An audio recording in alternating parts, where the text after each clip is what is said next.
본 방송에서 제공하는 투자 정보는 투자 판단에 대한 조언입니다.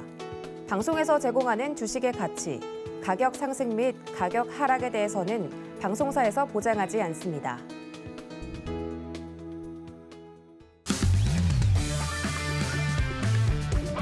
안녕하세요. 해외 시장 소식을 가장 빠르게 만나보는 시간, 해외 선물 신세계 리턴즈의 손자희입니다.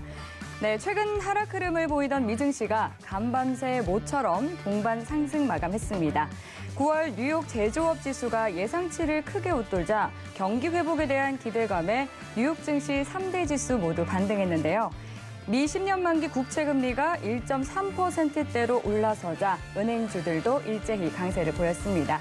네, 유가는 미국 원유 재고가 크게 감소했다는 소식에 WTI가 3%가량 급등하면서 72.61달러에 거래를 마쳤습니다.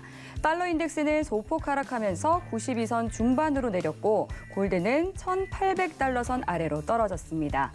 네, 우리 시각으로 오늘 밤 9시 30분에 발표된 7월 소매 판매는 예측치를 상회한 0.7%로 지난달에 비해 높게 나왔고 이 자동차와 휘발유, 건자재, 음식 서비스를 제외한 변동값인 8월 근원 소매 판매는 예측치를 크게 상회하면서 지난달 수치 마이너스 1.0% 대비 큰 폭으로 상승한 1.8%를 기록했습니다. 네, 매주 목요일에 발표하는 미국의 신규 실업수당 청구 건수는 예측치에 부합한 33만 2천으로 발표됐습니다. 네, 조금 전에 출발한 뉴욕 증시 3대 지수는 하락세 보이고 있습니다. 네, 그리고 이번 주 일요일에도 역시 신세계 리턴즈의 선견 마스터님께서 무료 온라인 강연을 준비해주고 계십니다. 네, 해외 선물에 대한 이 투자 팁과 노하우들을 아낌없이 풀어주신다고 하니까요. 이번 주 일요일 9시 30분 놓치지 마시기 바라겠습니다. 네, 참여 방법 원하시는 분들은 샵 0082로 문자 보내주시면 참여 방법 자세하게 알려드리도록 하겠습니다. 그리고 이 밖에 해외 선물과 관련해서 궁금한 사항들은 노란톡 통해서 문의 주시면 되는데요. 샵 0082로 네, 신세계라고 문자 보내주시면 되고요. 또 화면 하단으로 나가고 있는 QR코드 핸드폰 카메라로 스캔해 주시면 바로 빠른 입장하실 수 있습니다. 네, 노란톡으로 보내주신 질문 내용들은 저희가 방송 중에 마스터님과 함께 실시간으로 해결해보는 무엇이든 물어보세요 코너를 통해서 속 시원하게 해결해드리고 있으니까요. 코너 시작되기 전에 미리미리 질문 남겨주시는 센스 잊지 마시기 바라겠습니다. 네, 그럼 본격적으로 오늘 해외 선물 신세계 리턴즈 시작해보도록 하겠습니다. 오늘 함께할 마스터는 누구일지 화면 통해서 확인해 보시죠.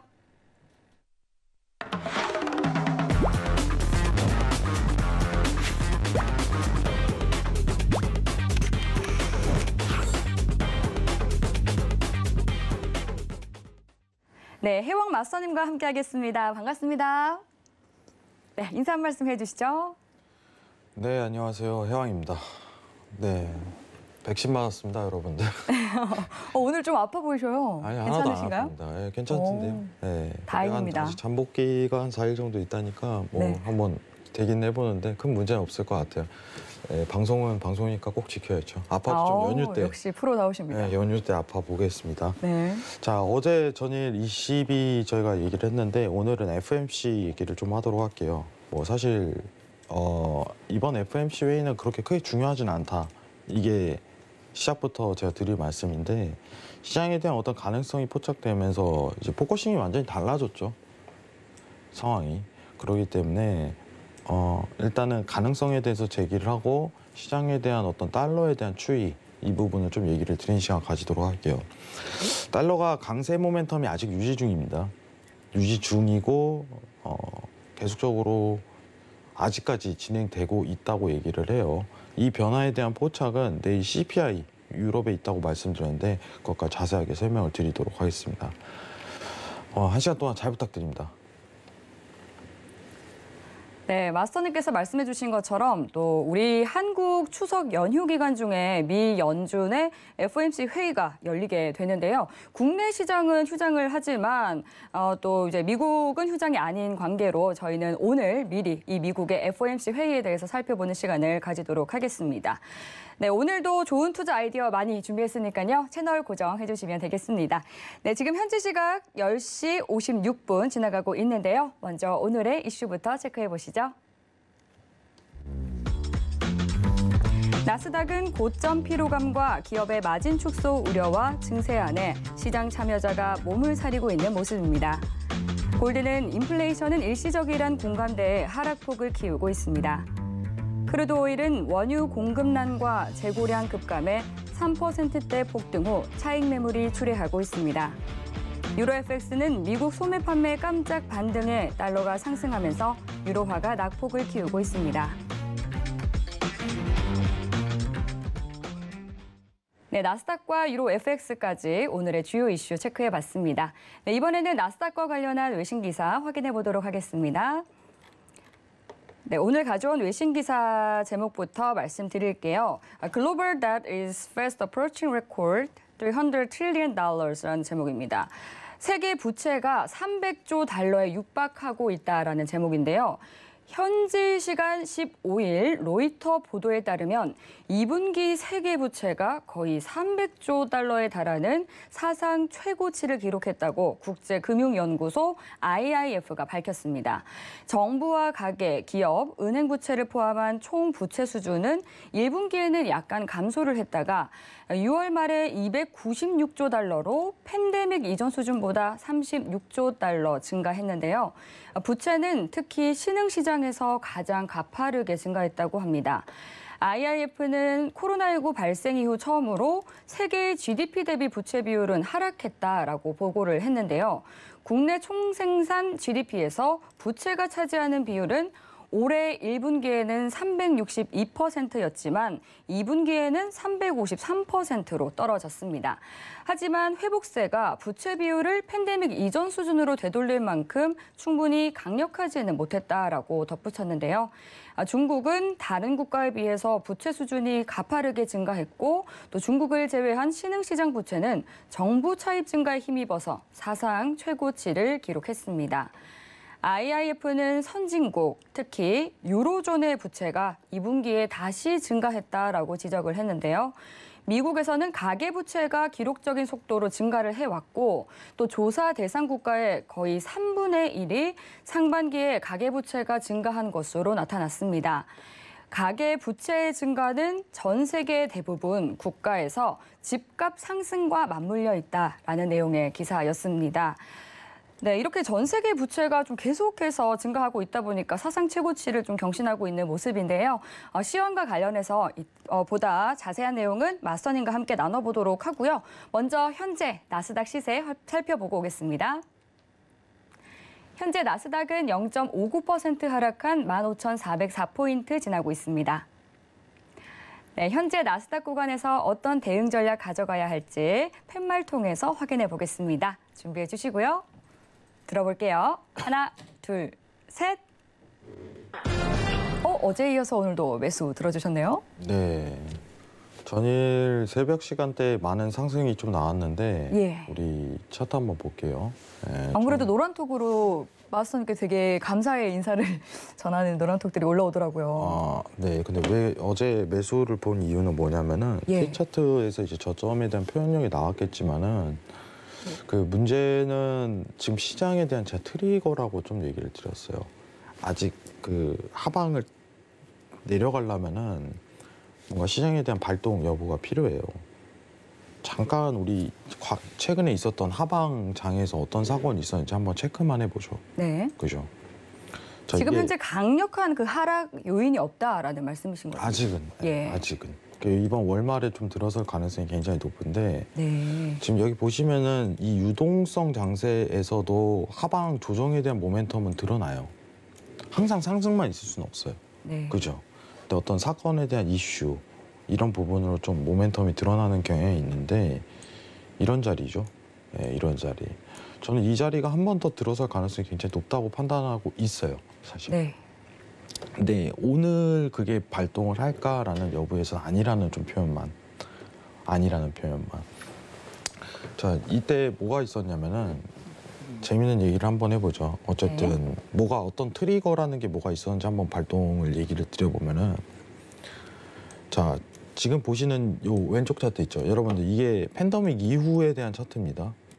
미증시 나스닥 차트예요. 여러분들. 이때 어떤 사건이 있었냐면은 실업수당 종류예요. 실업수당. 이제 민주당과 공화당이 실업수당을 종료를 알리고 트러블을 일으키니 시장에서 조정을 일으켰던 거고, 어쨌든 중요한 건 이때는 트럼프 정권 때였는데 원만하게 합의를 할 수밖에 없는 조건입니다라고 그때 설명을 했어요. 12월 크리스마스 이전에. 그러면 12월 크리스마스 이전부터 이제 상승 랠리 들어가는데 이때 이미 구두로 합의가 다 끝났기 때문에 다시 재포인트가 올라가는 거죠. 자, 이때는 어떤 사건이 있었냐면은 이제 국채금리 급등 요인, 국채금리 급등 요인 이 부분이 있었는데 지금 이러한 모멘텀이 한 번 더 드러날 가능성이 저는 굉장히 높다고 생각을 하는 주의예요. 이제는 시장에서 이제 기술적 분석상 고점에 대한 위치값 15,700 레벨링은 고점 다지기는 일단 들어간 상황이고, 그죠? 그러면은 시장에 대한 이런 추이 발동을 딱 가리키려면은 어떤 부분이 가능성이 가장 높을까? 뭐가 이슈화 될까? 이거였는데 결국은 인프라 합의로 인한 어떤 실질 금리에 대한 변화, 이 부분을 좀 체킹을 하고 있어요. 근데 날짜 타임라인으로 끊자면 27일 이후에 가장 가능성이 높다고 생각을 합니다. 그래서 지금 보시는 우리가 15,700 레벨링부터 내려오는데 최근 장세가 사실 트레이딩하기엔 쉽지는 않아요. 쉽지는. 왜냐하면 너무 올렸다가 내렸다의 반복이기 때문에 그만큼 어떻게 보면 시장이 분위기를 살피고 있는 거다라고 저는 판단을 해요. 원웨이에 대한 장세라든가 확실한 트리거가 발동을 했다라는 요인에 대한 포착이 아직 없기 때문이에요. 시장이 단순히 기술적 분석으로 고점 레벨링부터 조정을 내린 것뿐이지 아직 하락에 대한 시작점은 아니다라고 저는 판단하고 있습니다. 그렇기 때문에 상하방에 대한 구조를 볼 수 있는데 지금 단순히 어떻게 보면은 지금 포인트상 이 랠리성이라고 좀 평가를 할게요. 랠리성에 대한 여부예요. 그러면은 어떤 차트에 대한 채널 파동 추이라든가 상하방이 계속적으로 이제 갈 수 있는 조건에 해당되는데 오늘 당일 저점에 대한 표현력이 1차로 여러분들 보시면 지금 이 자리입니다. 15,370이죠. 15,370. 15,370을 부딪히고 여기서 매수 보라는 게 아니에요. 지지를 일단 확인하고 지금 상황입니다. 여러분들 실시간으로 보세요. 지금 여기서 이제 지지값을 부딪히고 상단 이탈점이 15,420포인트가 이탈 드러나면 이때부터 매수 보세요. 반등을 일으킬 가능성이 높아요. 여기 구간에서는. 아시겠죠? 지지만 확인하세요. 지지만 확인하시고 이탈점에서 체킹만 들어갑시다. 아시겠죠? 지지만 보시고 다시 한번 얘기 드릴게요. 15,370에 대한 지지만 확인하시고 15,420포인트 이탈이 나오면 그때부터 매수 보세요. 15,420포인트 이탈이 나오면. 지금 만약에 그대로 15,370포인트를 눌러서 꺼진다면은 지금 추세가 완전히 하방권으로 다시 재진입이 들어가는 거예요. 근데 포인트 공략이 우리가 기준치를 잡기에는 너무 시가부터 내려와 있어요. 전일 새벽장부터 계속 눌리는 장세였기 때문에 저는 이게 반전이 좀 들어갈 가능성이 지금 높다고 생각을 해요. 아시겠죠? 이 부분만 평가하시면 됩니다. 여러분들이 사실 제일 걱정하는 게 이제 국내 증시잖아요. 시청자분들 생각 다 똑같을 거라고 보고 있어요. 왜냐면은 다수의 시장 참여자들이 시장이 제일 좋아야지 어떻게 보면은 주식도 오르기가 쉽거든요. 이제 2020년도 3월부터 돈이 증시에 이제 들어가는 상황이 있다 보니까 사실 굉장히 쉬운 장이었다 이런 표현을 하고 싶어요. 쉬운 장이었다. 뭐 분석보다는 사실 이 매크로 환경이 그렇게 조성돼 있다는 거는 자기가 종목에 대한 수익을 평가를 할 때 선택을 하더라도 수익성이 날 가능성이 굉장히 높은 장세였거든요. 여러분들 미국 증시나 다 똑같습니다. 여러분들 이 장에서 어떻게 수익이 안 나겠어요. 그죠? 유동성 장인 거예요. 유동성 장. 지금은 유동성 장이 이제 끝나는 전체 세계 환경이 좀 조성되고 있는 단가니까 이 부분은 조심하셔야 되고 작년 같은 경우는 제가 이제 양봉과 음봉에 대한 종목 있잖아요. 그 당의 상승분에 대한 종목, 이제 하락분에 대한 종목을 비교를 한다면은 2020년도 같은 경우는 3대 1이었어요. 3대 1. 매일 제가 체크를 하거든요, 그거를. 그러면은 4종목 중에 3종목은 오르고 한 종목만 떨어지는 경향이 있다는 거예요. 그런 환경이었습니다, 실제로. 지금은 거의 이제 6대 4예요. 6대 4. 3대 7 심하면. 6종목은 떨어지고 4종목, 3종목만 오르는 경향이 있어요. 비율이 그렇게 측정이 돼요. 자, 근데 여러분들 생각을 해보세요.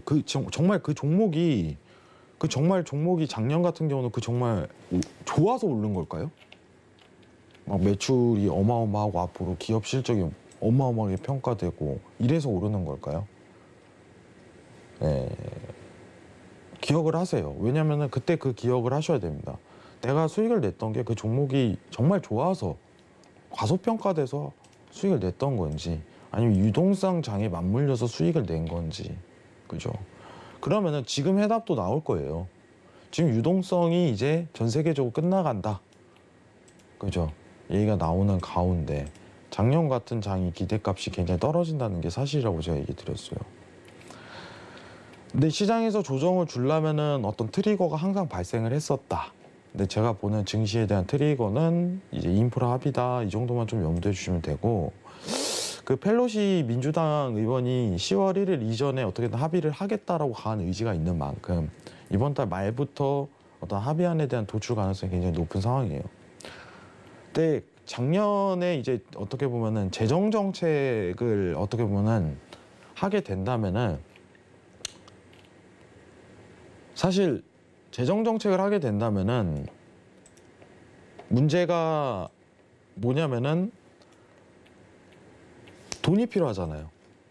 근데 국채를 그때도 발행을 했겠죠, 당연히 매달. 근데 그때는 물가가 같이 오르는 추이였고 지금은 물가가 같이 오르는 추이가 아니다 보니까 미국이 아무래도 국채 발행을 이번에 하게 된다면 시장에는 오히려 반대 급부적인 효과가 드러날 것이다라는 게 제 판단이에요.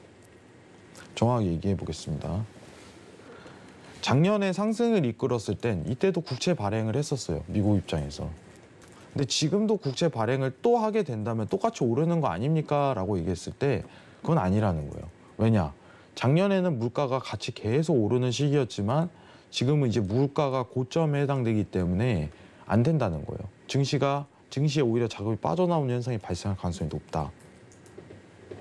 똑같은 어떤 재정 정책이지만 상황이 다르다, 이겁니다. 이 부분을 인지를 하셔야 돼요. 이해하시고, 자, FOMC 프리뷰도 같이 한번 얘기를 해보도록 하겠습니다. 증시는 여기까지만 하도록 할게요. 네. 지금 유로가 다시 떨어지고 있는데 뭐 사실 그냥 어제, 잠시만요.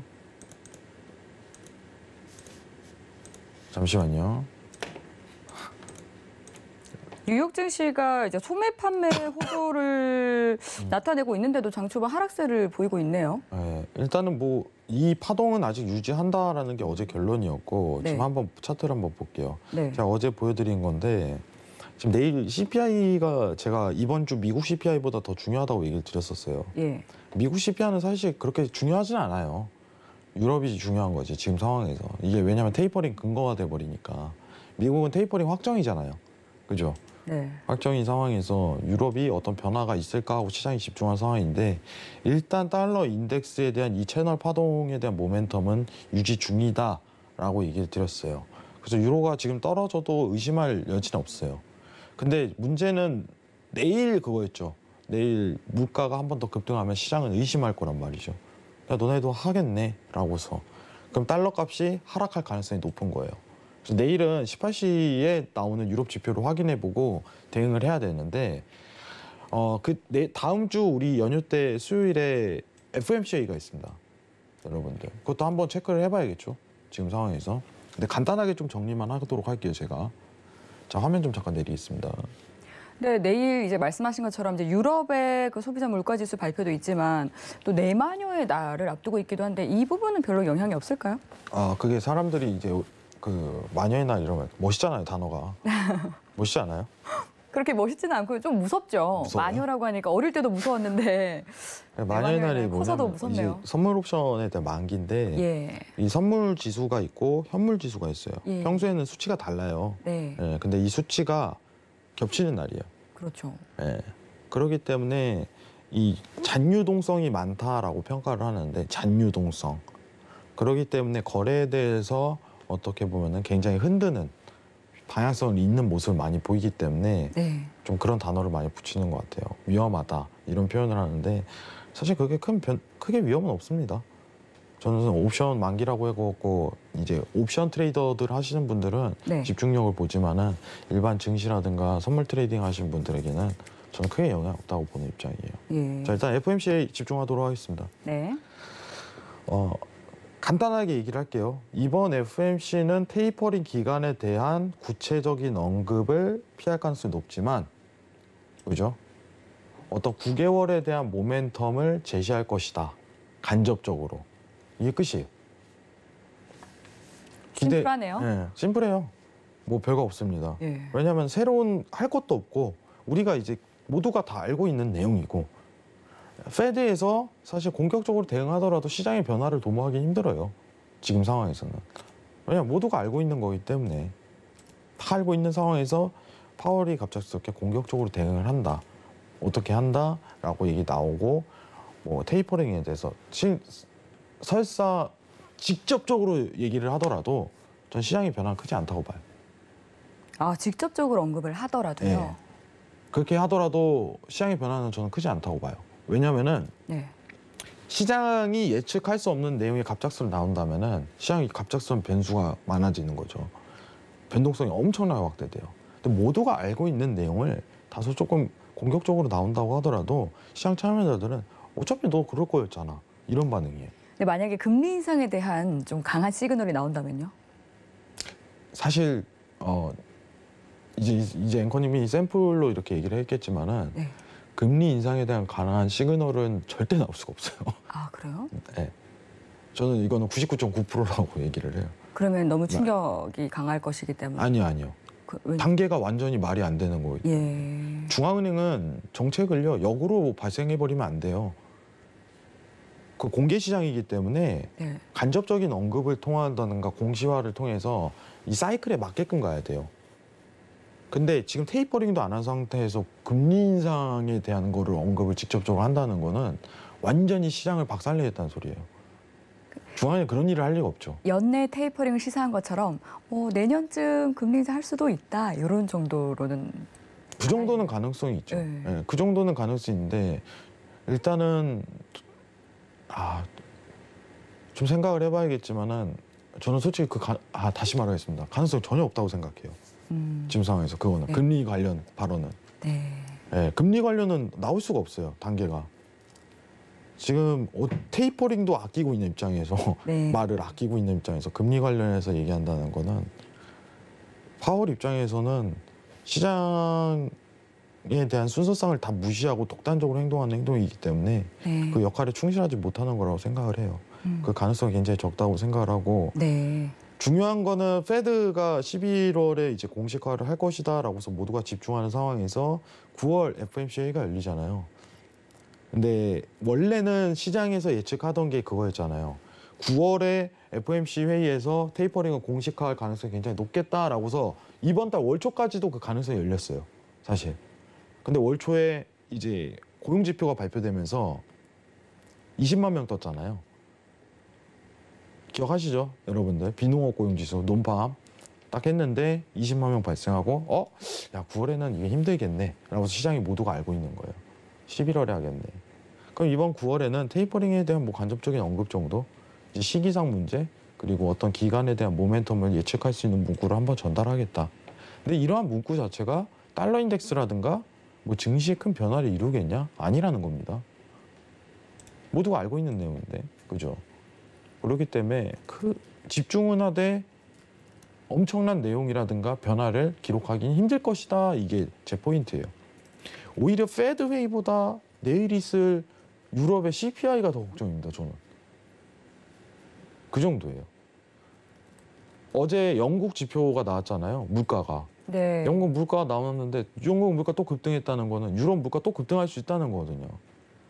걱정입니다. 솔직하게 정말.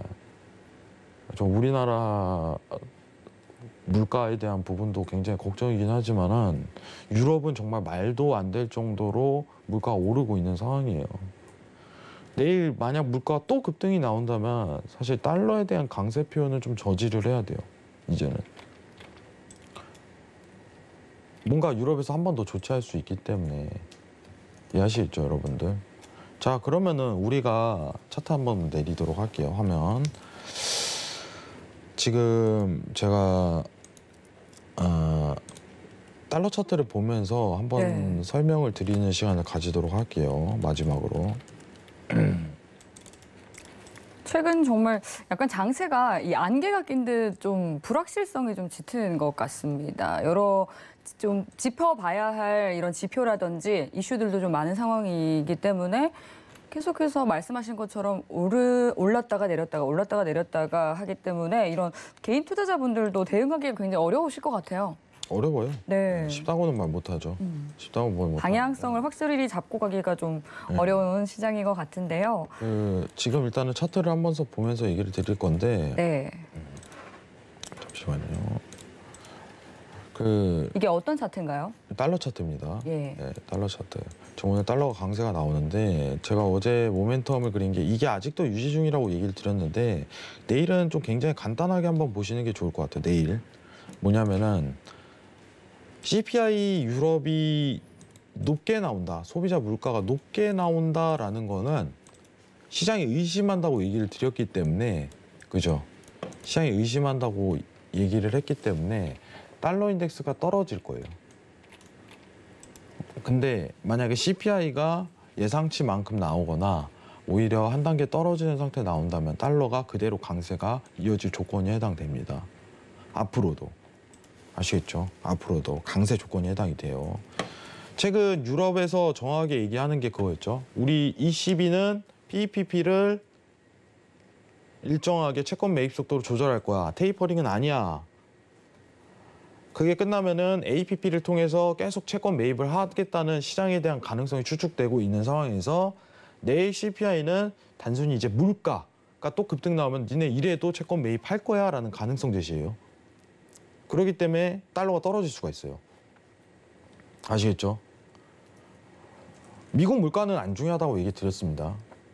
미국 원체 이제 어떤 물가에 대한 컨트롤링이 잘 들어가고 있는 나라기 때문에 앞으로도 그럴 거예요. 근데 유럽은 아니라는 거예요. 유럽은. 그렇기 때문에 내일 유럽이 변수고 다음 주 페드 회의가 열리더라도 사실 크게 이 FOMC 때문에 시장에 대한 급변을 이루기는 힘들어요. 이건 중요합니다. FOMC 때문에 시장이 갑자기 틀을 바꾸고 변곡이 나오고 이제 변수가 생긴 상황은 드물어요. FOMC 때문에는. 근데 유럽 물가는 변수예요. 지금 상황에서. 달러가 강세가 나가려면 ECB가 말한 것처럼 우리는 계속 돈을 뿌릴 거야 라는 정책을 유지를 해야 돼요. 그게 이 채널링에 대한 조건이에요. 근데 물가가 내일 올라가면 어떻게 된다? 이게 깨질 수 있다는 거예요. 왜냐? 시장이 의심을 할 거니까. 야, 테이퍼링 해야 되잖아, 너네. 어쩔 수 없잖아. 이해하시겠죠? 달러 인덱스 차트를 볼 때는 달러의 58%에 대한 비중을 갖고 있는 나라가 유럽입니다. 그죠? 그렇기 때문에 우리가 유로 거래할 때도 어떻게 달러를 보고 이렇게 하는데 기본적으로 이제 두 통화 정책에 대한 비교가 정확하게 필요해요. 누가 더 돈을 뿌리고 있는지, 누가 더 앞으로 돈을 안 뿌릴 건지 이 상대적인 차이에 의해서 환율이 결정이 되는 거예요. 아시겠죠? 시장은 그렇게 드러나요. 어제도 얘기했죠. 캐나다 달러 거래를 하려면 미국과 캐나다 달러, 미국이 기축 통화니까 미국과 캐나다 달러의 통화 정책 비교를 해야 된다. 근데 캐나다와 미국은 지금 현재 출구 전략으로 동일한 방향을 나가고 있기 때문에 차트에 큰 변화를 이루기가 힘들다. 원달러도 똑같은 거죠. 원달러는 최근 어떻게 보면은 우리나라가 금리 인상이라는 좀 공격적인 대응, 연내 2번이기 때문에 더 빨리 나가고 있는 추이예요. 미국 대비해서. 그렇기 때문에 상승을 이루는 거죠, 차트가. 그렇죠? 그러면 이게 비교가 필요하다는 겁니다. 아시겠죠? 꼭 확인하셔야 돼요.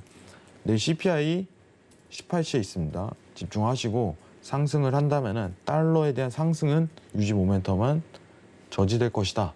만약에 근데 물가가 어느 정도 유지가 되고 있고 추가 급등은 아니다라는 진단이 나왔을 시 달러는 강세가 나올 가능성이 높습니다. 아시겠죠? 최근 어떻게 보면은 이번 주, 다음 주 있을 지표 다 포함해 갖고 전 내일 지표가 제일 중요하다고 생각을 해요. 내일 지표가. 증시에 대한 싸움은 27일 날 나오는 이제 미국에 대한 법안 결론치. 그죠? 달러는 내일 이렇게 판단하시기 좋습니다. 이상입니다. 네, 미국의 이 FOMC 회의가 다음 주 수요일에 예정되어 있는데 지금 이 미국 FOMC 회의 자체는 상당히 많은 내용들이 오픈되어 있는 상황이기 때문에 사실 이 부분보다는 내일 있을 ECB, 유럽의 CPI가 더 큰 변수다. 그렇기 때문에 이 부분을 더욱더 주목해 봐야 한다라고 계속해서 강조해 주셨습니다. 그렇기 때문에 내일도 시청자 여러분, 신세계 리턴즈 꼭 본방상수해 주셔야 되겠죠. 네, 내일도 저희와 함께 대응 전략 잘 세워보시면 되겠습니다. 네, 그럼 지금부터는 노란톡으로 보내주신 모든 궁금증들을 해결해보는 무엇이든 물어보세요 시간을 가져보도록 하겠습니다. 먼저 참여 방법 화면 통해서 만나보시죠.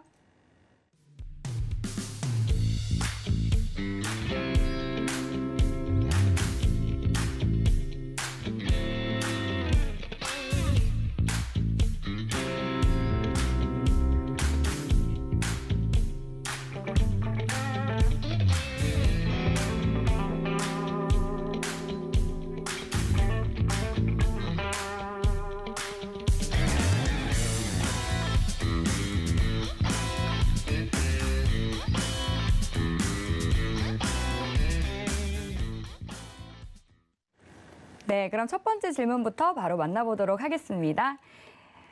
네, 조막손님께서 보내주신 질문입니다. 미국과 한국의 금리 차가 어느 정도 수치 이상이어야 이 디커플링 현상이 발생할 수 있을까요? 하고 질문 주셨네요. 이게 디커플링이 2.5%는 나와야겠죠. 금리가. 아니 금리 차가 어느 정도 수치 이상이어야지 그거는 의미가 없고 그냥 역전만 일어나면 디커플링 나와요. 역전만, 금리 역전. 2018년도에 한번 역전 드러났잖아요. 그죠? 역전이 일어나게 된다면 디커플링이. 그때 한국은행이 조치를 굉장히 잘한 거예요. 지금 와서 결과를 보면은. 네. 미국하고 한국하고 2018년도에 왜냐면은 그때 미국이 굉장히 공격적이었거든요. 굉장히 공격적이었어요. 금리 인상에 대해서 굉장히 공격적이에요. 금리 인상해도 돼 하고서 2.5%, 막 2%에서 2.25% 바로 올리고 그 다음 2.5% 올리고 이랬는데 예. 한국은행이 저지를 했죠. 야, 우린 아니야. 우린 아니야. 우리는 금리 인상하면 안 돼.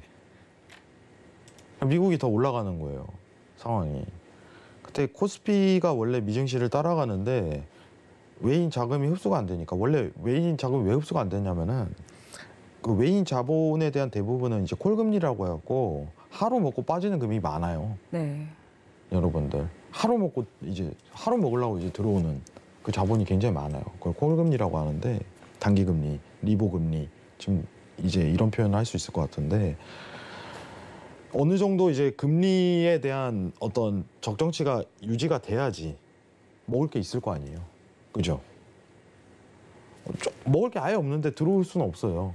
그럼 한국이 미국보다 금리가 높아야 되는 건 우리가 외국인 이제 주도 시장이기 때문에 외국인 투자를 유치 많이 받는 국가이기 때문에 그 가능성이 열어놓지만 그때 한국은행 입장에서는 가계 부채를 걱정을 많이 했어요. 지금 미국을 따라서 올리면은 오히려 이제 내수 경제에 대한 강화가 굉장히 안 될 것이다라는 평가가 지배적이었죠. 그래서 금리를 안 올렸어요. 그러니까 디커플링이 바로 발생을 해요. 근데 그게 어느 정도 수치가 아니라 이제 미국이 더 높으면은 디커플링이 발생해요. 미국이 높으면. 아시겠죠? 그냥 단순하게 0.25%든 0.5%든 동일해요. 아시겠죠? 한국은 항상 0.25% 이상 유지하려고 노력을 합니다.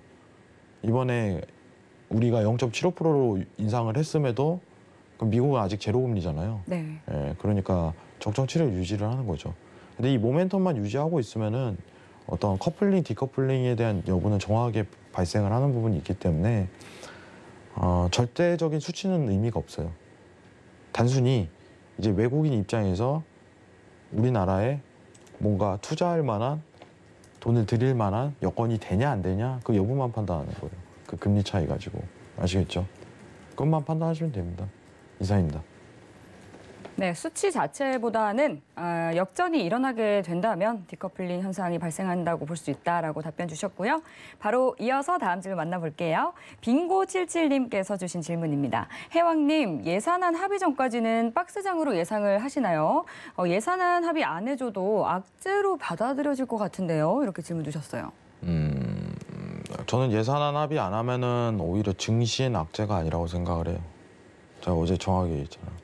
그러니까 이게 진짜 정말 분석을 진짜 열심히 한 거거든요, 여러분들. 보통 이런 말 못 하잖아요. 어떻게 예산으로 합의 안 하는데 어떻게 증시 좋은 거냐. 그죠? 예산 합의를 안 했다는 거는 국채 발행을 안 한다는 거고 딜레이가 된다는 거고 국채 금리가 저레벨링이 유지된다면 증시에 더 돈이 쏟아질 수 있는 여러 여건이 된다. 이게 저의 해석이에요.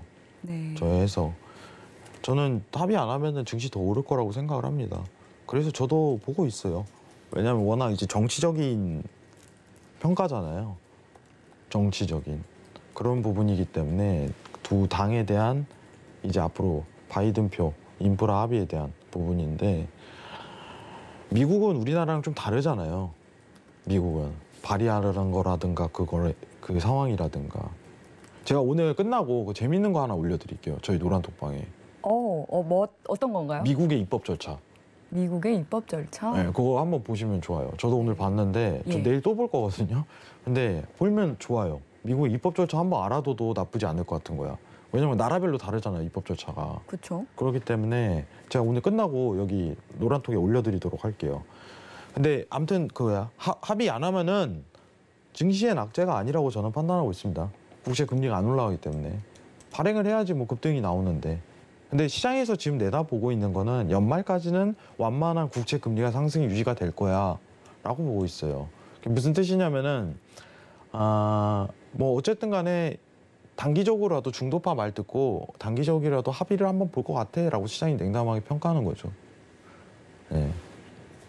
아무튼 악재라고 생각 안 합니다. 결론을 좀 정확히 드려야겠죠. 네. 증시엔 더 좋은 거라고 판단합니다. 이상입니다.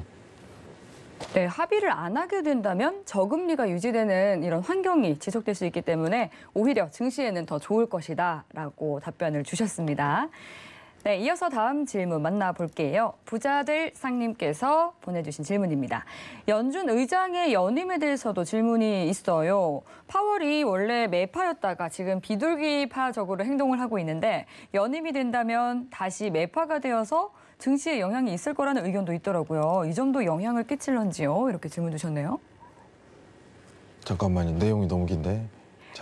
그 연준 의장이 원래는 매파였다가 지금 약간 의장이 되면서 좀 비둘기파적인 행보를 보이고 있는데 연임 후에는 다시 또 매파적인 기조를 보이지 않을지 우려하시는 것 같거든요. 파월이 비둘기, 원래 이제 이렇게 파월 전에 이제 제니 옐런이었잖아요. 예. 옐런 의장이었는데 옐런이 진짜 비둘기파였어요. 완전 지금 재무부 장관이죠. 네. 재무부 장관. 그렇죠. 근데 중요한 게 뭐냐면은 저는 안 바뀔 거라고 생각을 해요. 지금 비둘기에선. 네. 예. 근데 여태까지 행보를 보면 되게 조심스럽더라고요. 이상하리만큼.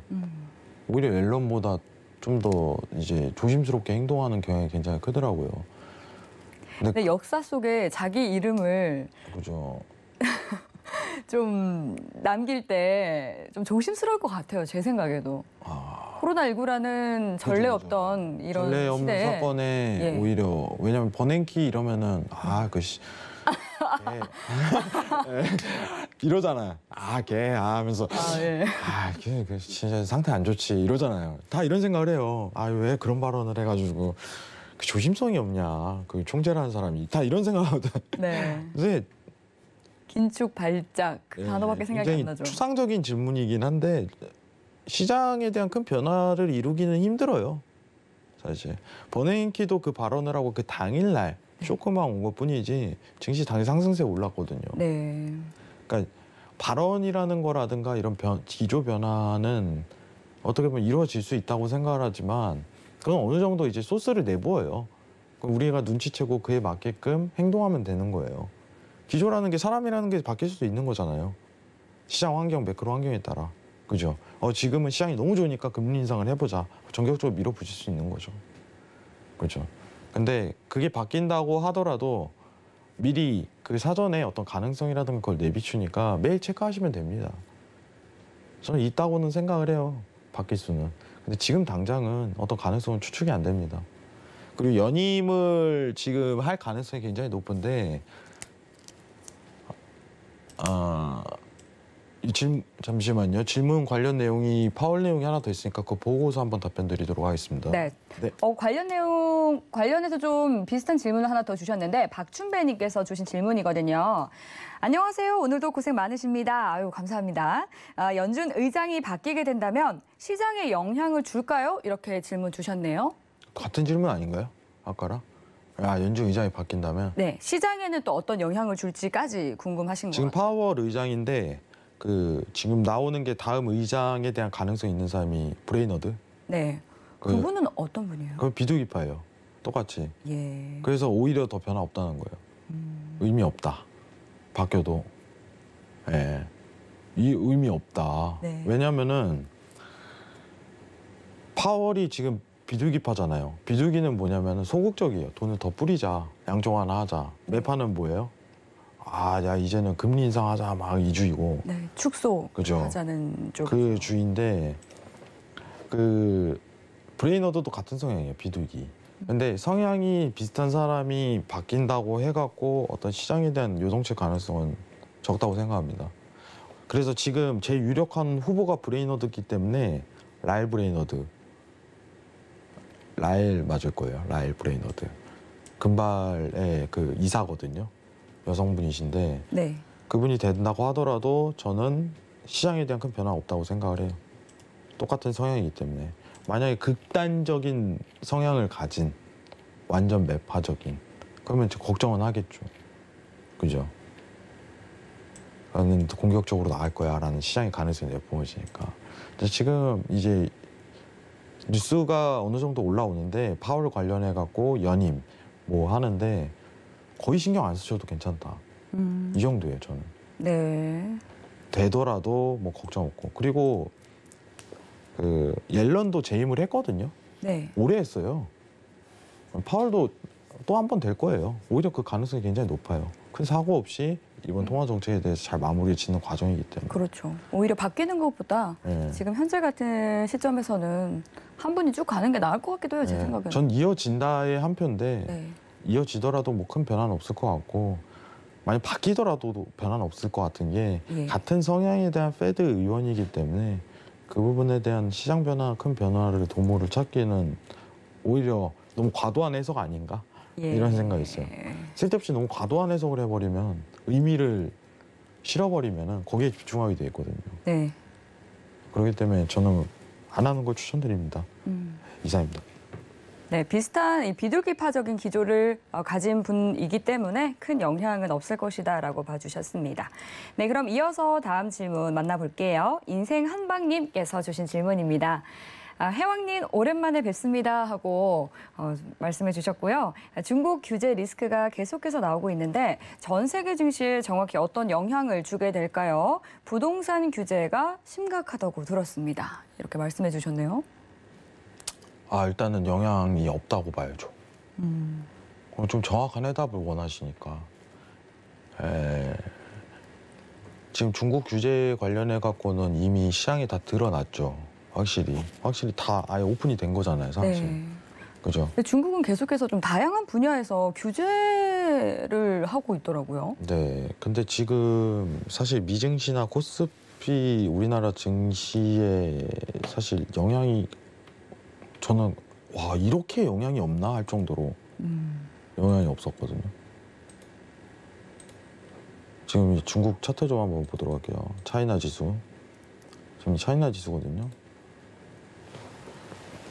많이 떨어졌네요. 많이 이거 왜냐면은 특이하게 어느 정도냐면은 와 유일하게 그러니까 세계에서 유일하지 않아요? 유일하게 지금 이런 그래프 저는 처음 유동성을 보는데요. 알아서 깎아먹은 증시가 중국이에요. 그러니까요. 시장이 꺾여서 깎인 게 아니라 네. 그냥 규제로 깎은. 와우, 전 세계가 대단합니다. 다 사상 최고치를 정말, 경신할 네, 때. 정말 그냥 진짜 말하는 대로 이러는 나라.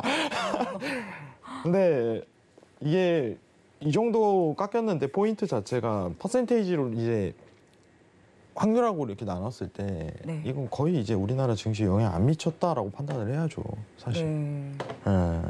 우리 미국 증시 그지 그대로 따라가고 있다라고서 판단할 수 있는 기준 근거도 되는 거고, 그죠? 차트만 보더라도 딱 보여요. 네, 차트 보여주시니까 확실히 이해가 근데 되네요. 항생은 완전히 같죠. 홍콩 증시는 중국 증시 영향을 다이렉트로 받는다라고 판단할 수 있는 거죠. 예. 오늘 항생도 이제 완전히 저점 떨어졌는데 이게 항생 지수입니다, 여러분들. 예. 훅훅 떨어졌네요. 예. 거의 이제 왜냐면은 시가총액 몇십 조에 있는 회사를 그냥 완전히 없애버린 규모니까. 네. 중국은 그 정도니까. 왜냐면 이게 정말요? 사실 제가 말은 쉽게 꺼내지만은 네. 중국 당국은 이제 제일 무서운 게 데이터 반출인 거예요. 예. 미국 쪽이라든가 이게 이런 쪽 데이터 사회주의 반출. 그 국가다 보니까 참 그런 부분이 기업 성장 측면에서는 참 아쉽네요. 아, 그쵸. 네. 와, 이게 근데 말 한마디에 예. 그러니까 이게 중국 관료들이 이게 무서운 거죠. 말 한마디에 그냥 이렇게 시장에 대한 시가총액 한 번에 밀어버릴 수 있는 나라는 몇 안 되잖아요. 네. 요즘 같은 세상에. 근데 중국이 제일 무서워하는 건 뭐냐면 네. 이제 데이터 싸움에서 지는 거예요, 밀리는 거. 미래를 보는 거죠, 사실. 근데 이렇게 지금 규제를 할 때가 아니지 않나요, 그러면? 아, 근데 너무 밀고 들어오니까 상황이 예. 데이터에 대한 싸움에서 이제 밀리니까 상황이 그러니까 완전히 차단시키겠다는 전략으로 가버린 거죠. 그러니까 제일 중국 입장에선 그걸 중요하다고 더 판단을 한 거겠죠, 사실. 거의 저희 예전에 그 흥선대원군의 쇄국 정책급 아니에요? 근데 이게 정답이 없어요. 이게 전략이 좋다 안 좋다 이거는 정말 제정신이 아니구나. 네. 근데 근데 지금 저는 중국 일단은 기업들 얘기 좀 드리는 게 불쌍한 게 미국에서도 두드려 맞고 있잖아요. 그 기업 정보를 공개하지 않으면은 뭐 또 그렇죠. 불리한. 중국은 제가 봤을 때 제일 좋은 회사는 생수 회사인 것 같아요. 절대 안 죽는 회사, 네. 생수 회사. 네. 건드리진 않는 거. 근데 최근 규제 관련해서 저 집중하고 있지만은 우리나라에 큰 영향은 앞으로도 없을 것 같아요. 예. 이 부분만 좀 포인트 잡으시면 될 것 같아요. 알겠습니다. 이상입니다. 네, 중국 자체의 이런 규제 리스크가 우리나라 증시에는 큰 영향은 없을 것이다라고 말씀해 주셨습니다. 네, 그럼 여기까지 질문들 받아보도록 하고요. 벌써 마칠 시간이 거의 다 돼서 네, 오늘도 정말 시간이 후두둑 엄청 빨리 지나갔네요. 네, 그럼 마지막으로 마스터님 한 말씀 덧붙여 주신다면 어떤 말씀 해줄 수 있을까요? 그 연휴입니다, 여러분들. 오늘 마지막인데 연휴 전에 여러분들 연휴 때 좀 맛있는 것도 많이 드시고 백신도 맞으시고 여러분들 좀 가족들이랑 좋은 시간 좀 보냈으면 좋겠어요. 마스터님 내일도 나오시지 않나요? 아니, 내일 안 나옵니다. 내일 안 나오시나요? 네, 내일 안 나옵니다. 오늘 마지막이에요. 내일 안 네, 나오시는군요. 실망입니다. 일단은 그 연휴 때 여러분들 푹도 쉬시고 사실 금융이라는 것 자체가 이 시장이 어느 정도 서포팅되고 그 방향성이 잡힐 때 하더라도 수익을 충분히 낼 수 있어요. 여러분들이 아셔야 되는 건 제가 이 일을 하면서 느낀 게 뭐냐면은 정말 시시때때로 변해요, 상황이. 그러니까 그 시시때때로 변하는 거에 대해서 녹아들면 되는 거예요. 녹아들어야 돼요, 항상. 그러니까 정답이 없다는 거죠. 자, 오늘 명언이 하나 있었죠, 여러분들. 금융에서 진짜 철저한 명언은 뭐예요? 안다고 확신하는 순간 실수가 시작됩니다. 기억하세요. 안다고 확신하는 순간. 실수라는 거는 모르는 거에서 시작되지 않는다. 안다고 확신하는 순간부터 실수의 시작이 드러난다. 이게 금융에 대한 명언이에요. 무슨 뜻이냐? 시장은 항상 가능성에 대한 염두입니다. 가능성에 대한 염두. 여러분들 항상 그 수익을 내셨으면 하는 바람이 저는 가장 커요. 돈들 많이 버시고 잘 되셨으면 좋겠습니다. 오늘 마지막 같네요. 이상입니다. 네, 오늘 또 마지막 말씀까지 들어봤습니다. 이번 주 일요일에도 또 성견 마스터님께서 온라인 강연 준비해주고 계신다는 걸 알고 계시죠? 추석 연휴 기간에도 국내 시장은 닫지만 해외 선물 시장은 문을 활짝 열고 있는 만큼 해외 선물과 관련한 많은 팁들 잘 챙겨가시면 좋을 것 같습니다. 일요일 밤 9시 30분에 강연 시작되니까요. 강연 관련해서 궁금한 점들은 샵 0082로 문의해 주시면 되겠습니다. 네, 그리고 또 마스터님께서 말씀해 주신 것처럼 안다고 확신하는 순간 실수는 시작된다라는 오늘의 명언 기억하시면서 이 확신하지 마시고요. 궁금한 사항 있으시면은 노란톡 들어오셔서 주저하지 마시고 편안하게 질문 주시면 되겠습니다. 네, 샵 0082로 신세계라고 세 글자 문자 보내주시면 저희가 참여 가능한 링크 보내드리고 있고요. 화면 하단으로 나가고 있는 QR코드 핸드폰 카메라 켜셔서 스캔하시면 바로 빠른 입장하실 수 있습니다. 그리고 참여 코드는 1515 번호니까요. 네, 잘 기억하셨다가 들어오실 때 입력해 주시면 되겠습니다. 네, 참고로 본 방송에서 제공하는 정보는 투자 판단에 대한 조언일 뿐 해당 상품의 가치나 수익률을 보장하지 않습니다. 서울경제TV는 자본시장 통합법을 준수합니다. 1:1 투자 상담과 유사 수신행위 등 모든 불법 사항을 엄중히 금지합니다. 네, 오늘 저희가 준비한 내용은 여기까지입니다. 내일 더욱더 알찬 내용으로 찾아뵙겠습니다. 오늘도 함께해 주신 여러분 고맙습니다.